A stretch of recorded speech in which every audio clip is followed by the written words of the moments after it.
Hi guys. So I have so many requests in my back inbox asking me to do a part 2 to the video I did about 5 reasons why you possibly can't find a good man. Basically talking about how when you do find a good man and you get married and all that good stuff, how to make him happy, so to speak.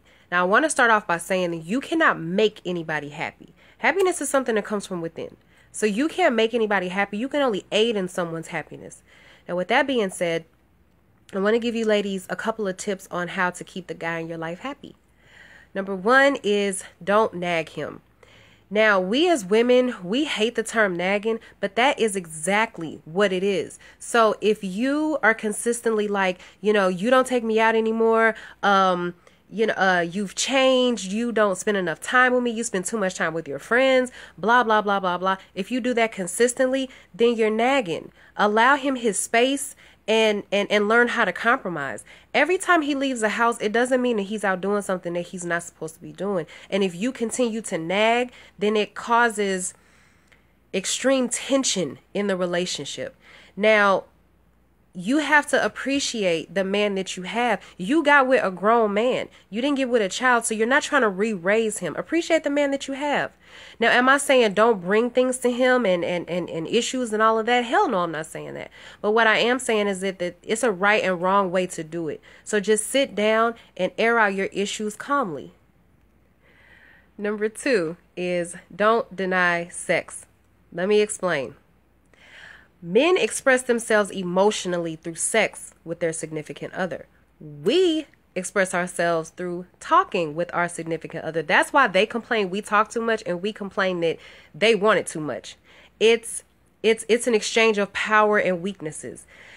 Now, am I saying every single time you're not in the mood to just go ahead and have sex anyway? No, that's not what I'm saying. But what I am saying is that just keep in mind that when you don't, you could possibly be turning down and denying his expression of love. It's just give and take. Number 3 is cater to him as king. This one is really, really, really simple, actually, ladies. Cook, rub his feet, give him a massage, fix his plate. I personally don't think that a man should ever have to ask you to make a plate for him. Like, you don't wait until he asks for it, because most of the times they won't. Most of the time men won't. So to be honest, you should be so in tune with your king. You should be so like right there in tune with your king that you know his needs before he even has a chance to express it. And if he does express it, just grant him that. Number 4 is what you did to get him, do to keep him.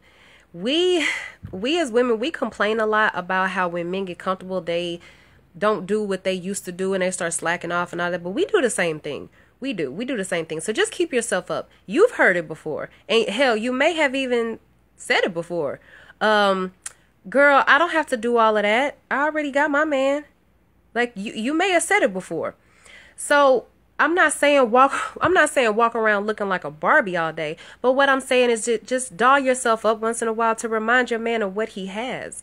That's all I'm saying. And in addition to that, I want to touch on this too. Whatever you accepted in the beginning should remain the same. Like, for example, if you got with him knowing that he had a limited amount of money, and then a couple of months down the road, you're all of a sudden nagging and complaining about what he can and can't afford to get you, that's wrong. That's wrong. That's wrong. So whatever you accepted in the beginning, just remain that way, because it's really, really, really not fair. Number 5 is be compassionate.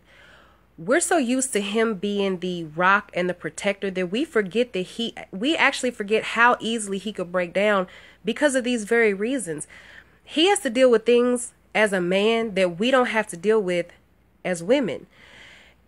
He's also quicker to hide things. Like when something is wrong, he's quicker to hide it because he's supposed to be considered the strength of the relationship.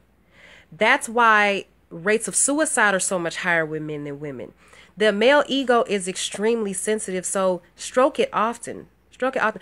Also, keep in mind that men are natural providers, which in turn makes them natural problem solvers. So never make him feel like that there is an issue or a problem or anything that he can't do or he can't solve. And the last and final one, which is the biggest one, is pray for and pray with your man. Pray for your man. If you really think that you're about to master your relationship without consulting the master, then your relationship is headed nowhere fast. Speak to God regularly, for him and with him. Speak to God regularly to keep that anointing over you, him, and your relationship. I mean, it's mandatory. And if you don't believe in God, then I don't know what to tell you. Just disregard this step. And I do want to say also that all of these tips can be implemented by men as well. So just go out there and make your partner happy and go ahead and apply my tips. If you guys have any other tips, just go ahead and drop them in the comment box because I'd love to read them.